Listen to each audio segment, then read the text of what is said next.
मेरा नाम मीना असफानी है। आज मैं आप सभी लोगों को मेरे जीवन के बारे में कुछ बताने जा रही हूँ।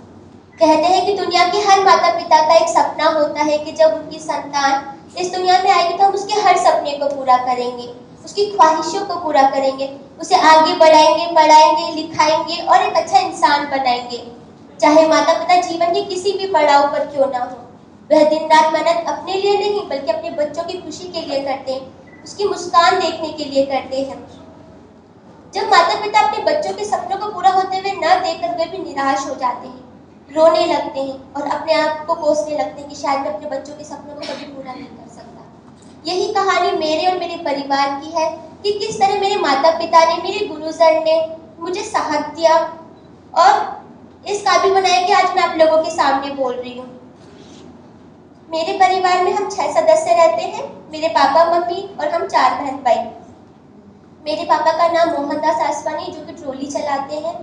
मम्मी लता आसवानी जो कि एक सरकारी स्कूल में चपरासी का काम करती है। मेरे पापा इतना नहीं कमा पाते थे कि वो हम 4 बहन भाइयों को पढ़ा सके। मेरे बड़े भैया भट्टी आसवानी जिन्होंने 5वीं कक्षा तक पढ़ाई करके बीच में स्कूल छोड़ा, क्योंकि उन्हें ऐसा लगा था कि पापा मम्मी मेरे कॉपी किताबों का खर्चा नहीं उठा सकते, मुझे दूसरे स्कूल में नहीं पढ़ा सकते। मेरे भैया को ऐसा लगा कि नहीं, शायद मैं पापा को दूसरे स्कूल में, मैं उन्हें बोल भी नहीं सकता कि मुझे दूसरे स्कूल में एडमिशन दिला दीजिए, क्योंकि मेरे छोटे भैया भी जानते थे कि पापा उनके पास इतने पैसे नहीं है कि वो मुझे पढ़ा सके। उसी दिन से भैया ने जो वो करना चाहते थे, जो वो बनना चाहते थे, सब उसी दिन से उन्होंने छोड़ दिया कि नहीं, मुझे नहीं बनना, आगे पढ़ना ही नहीं है, मुझे सिर्फ पापा मम्मी की मदद करनी है और मेरे पास जो मेरे 3 बहन भाई है उनको पढ़ाना, लिखाना, उनका भविष्य बनाना है। उसी दिन से भैया आज तक स्कूल नहीं गए। हम दोनों बहनें जो कि हमारे पास के स्कूल में पढ़ने जाते थे, वहाँ पर हम पढ़ने तो जाते थे लेकिन जो हमें शिक्षा और ज्ञान मिलना चाहिए था वो शायद हमें नहीं मिल रहा था। वहाँ कभी टीचर्स आती थी, कभी नहीं आती थी, कभी हमारा ऐसा लगता था कि शायद हम स्कूल तो जा रहे हैं लेकिन हमारा मन वहाँ नहीं लग रहा था, हम खुश नहीं थे। टीचर्स भी बहुत कुछ हमें बोलती थी तो हमने वो स्कूल छोड़ दिया, मैंने और मेरी बहन ने। उसके बाद मैं और मेरी बहन घर पर आए, मम्मी पापा के साथ काम करने लगे, घर का काम करने लगे, झाड़ू पोछा करने लगे। मुझे ऐसा लग रहा था कि शायद मेरी यही जिंदगी है। मैंने वहाँ नर्सरी से दूसरी तक तो पढ़ाई कर ली, जैसे लगता कि बस अभी यहीं तक ही पढ़ाई कर पाऊंगी, मैं कभी आगे बढ़ ही नहीं पाऊंगी, कभी आगे बढ़ ही नहीं पाऊंगी। मेरी जिंदगी अभी भी ऐसी है और आगे भी ऐसी ही रहेगी। मम्मी पापा दिन रात मेहनत करते थे। मम्मी पीस बनाती थी। जब मम्मी वो पीस बनाती थी तब रात के टाइम जब वो पीस बनाती थी तब उनकी आंखों में आंसू आ जाते थे, सुबह तक उनकी आंखें लाल हो जाती थी। जब मैं वो देखती तो मुझे ऐसा लगता था कि मेरी मम्मी सिर्फ हमारे लिए इतना मेहनत कर रही है। तो मैं भी मम्मी के साथ पीस बनाने लगी, मम्मी के साथ घर का काम करने लगी, हाथ बटाने लगी।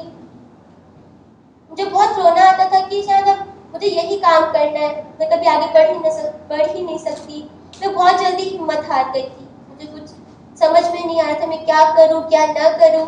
पापा मुझसे दोबारा बोल भी नहीं सकती थी कि मुझे आगे पढ़ाओ, मुझे कुछ बनना है क्या, क्योंकि मैं भी जानती थी कि पापा मम्मी मुझे आगे नहीं पढ़ा सकते। धीरे धीरे समय गुजरने के साथ साथ मैं और मेरी बहन मम्मी के साथ वही काम करते रहे। मैं सब कुछ भूलने लगी। मुझे ऐसा लगा कि मैं शायद कभी पढ़ने भी गई थी, मुझे लगा मैं कभी शायद पढ़ने ही नहीं जाऊंगी, मुझे अभी भी यही काम करना और आगे जाके भी यही काम करना पड़ेगा।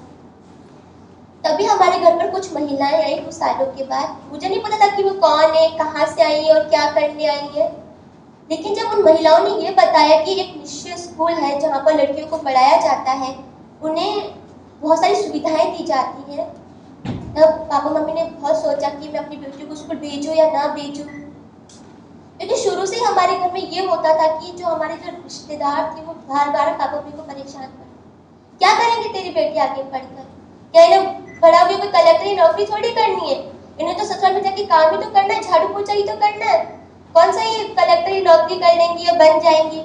वो ये बोलते थे पापा मम्मी को कि तेरी बेटी अगर पढ़ जाएंगी तो वो बिगड़ जाएंगी। ये सब बातों को सुनकर मुझे बहुत दुख होता था। मैं कभी कभी जब रात को सोती तब रोने भी लग जाती थी कि मैं कभी आगे बढ़ ही नहीं पाऊंगी। जब मैं उन बातों को सोच रही थी तो पापा, मुझे ऐसा लगता कि पापा मुझे कहीं मना ना कर दे स्कूल भेजने के लिए। जब पापा ने ये सोचा कि नहीं, जब उनके रिश्तेदार अपने बच्चों को स्कूल भेज सकते तो मेरे बच्चे क्यों नहीं पढ़ सकते, मेरे बच्चे भी पढ़ सकते, आगे बढ़ सकते, अपना भविष्य बना सकते। मेरे पापा ने मुझे और मेरी बहन को अगले दिन से स्कूल भेजा। हम निश्चय स्कूल में गए। मुझे थोड़ा डर था कि पता नहीं वहाँ भी मेरी पढ़ाई होगी या नहीं होगी, या फिर मेरी बीच में ही पढ़ाई छूट जाएगी, या पापा मेरी जल्दी शादी कर देंगे या क्या। लेकिन जैसे मैं निश्चय में आई तो कुछ टीचर्स बाहर खड़ी थी। उन टीचर्स ने मुझे कुछ ऐसी बातें बोली कि जिससे मुझमें उत्साह आने लगा, मुझमें जो जोश और हिम्मत कम था वो दोबारा से आने लगा। उन्होंने ये बोला, बच्चों तुम मम्मी पापा के साथ काम तो करते हो, लेकिन तुम पढ़ने तो आया करो, तुम पढ़ने जाया करो, कुछ कर सकते हो, कुछ बन सकते हो। एक राहिल जी थे जिन्होंने मुझे एक बात बोली थी कि मीना, बिना साहस के कभी कामयाबी नहीं मिलती, बिना हौसला बुलंद किए कभी जीत नहीं मिलती। इतना याद रखना कि समझ के उठाया हुआ हर एक कदम आपकी कामयाबी के द्वार तक जाता है।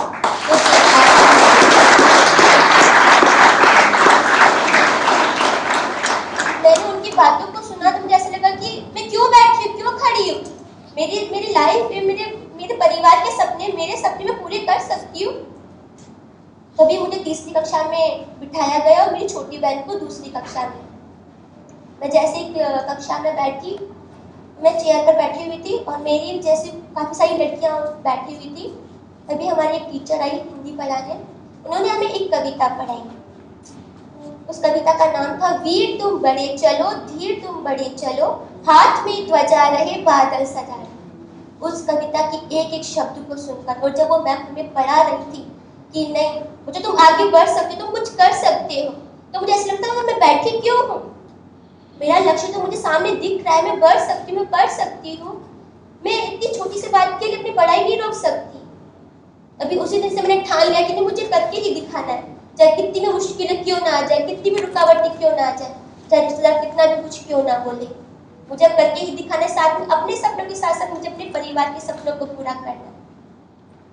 उसी दिन से मैं पढ़ाई करने लगी। पढ़ने के साथ साथ हमारी टीचर्स हमें, जब भी मैं स्कूल आती थी, वो हर एक ना एक हमें ऐसी अच्छी बातें बोलती थी जिससे मुझे आगे बढ़ने के लिए प्रेरित होता था कि नहीं मैं आगे बढ़ सकती हूँ।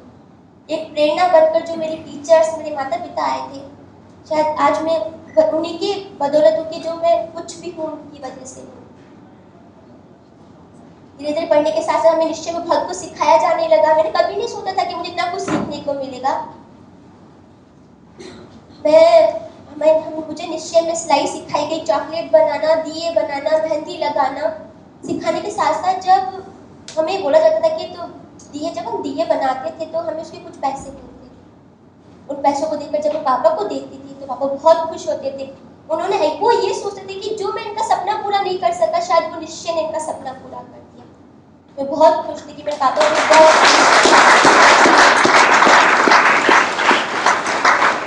अब मैं चाहती थी कि अगर मेरी इतनी सी खुशी के लिए जब वो इतनी खुश हो सकती, इतनी खुशी से, तो मैंने और बड़ी खुशी दूंगी तो मैं और कितना खुश होंगी।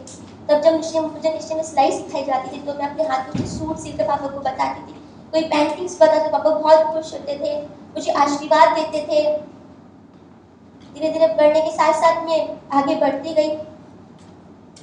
मुझे ऐसा लग रहा था कि मैं सिर्फ निश्चय में पढ़ने ही नहीं जा रही हूँ, मुझे ऐसा लग रहा था कि मेरा एक परिवार है वहाँ जहाँ मैं पढ़ने जा रही हूँ, जहाँ मुझे सारी सुविधाएं मिली, जहाँ मुझे बहुत कुछ सीखने को मिल रहा है। कभी टीचर से डांटा भी नहीं कि हमें जो कि टीचर्स कभी डांटती नहीं थी। तो टीचर्स हमारे लिए एक तरह से पेरेंट्स बने हुए थे, एक फैमिली की तरह वहाँ रह रहे थे। जब मैं 8th में आई, 8th में मुझे अभी भी यकीन नहीं होता कि मेरी जॉब लग सकती है, मैं कभी नौकरी कर सकती हूँ। मेरी जॉब मिर्जापुर में लगी वो कटिंग में, जहाँ पे मुझे कटिंग करनी होती थी। मुझे डर था कि कहीं मेरी पढ़ाई बीच में ना रुक जाए जॉब के कारण, लेकिन फिर भी मेरा टाइमिंग था सुबह 7:30 बजे से लेकर 10 बजे तक मुझे जॉब पर जाना पड़ता था।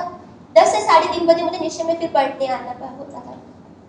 3:30 से 5 बजे तक फिर मुझे जॉब पर जाना होता था। मेरे को समझ में नहीं आता कि मैं ये जॉब करूँ या ना करूँ, कहीं मैं सीधा थक नहीं जाऊँ, कहीं मेरी पढ़ाई ना रुक जाए।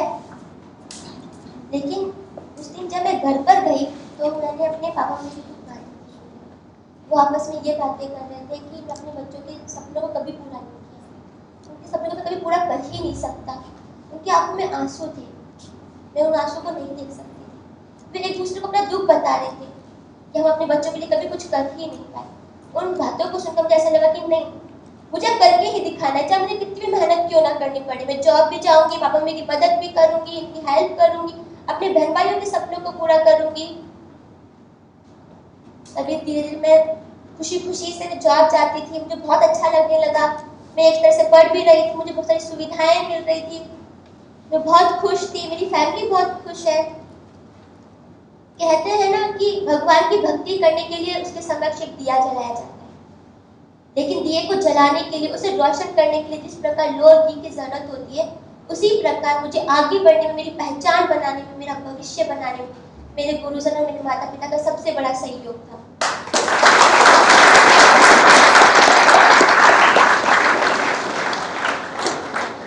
मैं अपने विद्यालय परिवार का तहे दिल से शुक्रिया अदा करना चाहती हूँ कि उन्होंने मुझे इस काबिल बनाया कि आज मैं आप लोगों के सामने बोल रही हूँ। मुझे निश्चय में जितना कुछ भी सिखाया गया, मैं भी और अन्य लड़कियों को सिखाऊंगी, उनका जीवन बदलूंगी। वे बच्चे जो सपना तो देखते हैं लेकिन हकीकत कुछ ही बच्चों की होती है, उन सभी बच्चों की सपनों को पूरा करूंगी। मैं आप लोगों से यही कहना चाहती हूँ कि कमियां सब में होती हैं, लेकिन भगवान सबको एक न एक खूबी देकर संसार में जरूर दे। आप में भी वो खूबियां हैं, आप भी अपनी खूबियों को पहचान कर आगे बढ़ सकते हैं। आप ये मत सोचिए कि मेरे पास कुछ नहीं है, मैं कुछ नहीं कर सकता, मैं आगे बढ़ ही नहीं सकता। आप ये सोचिए जो आपके पास है शायद दूसरों के पास नहीं।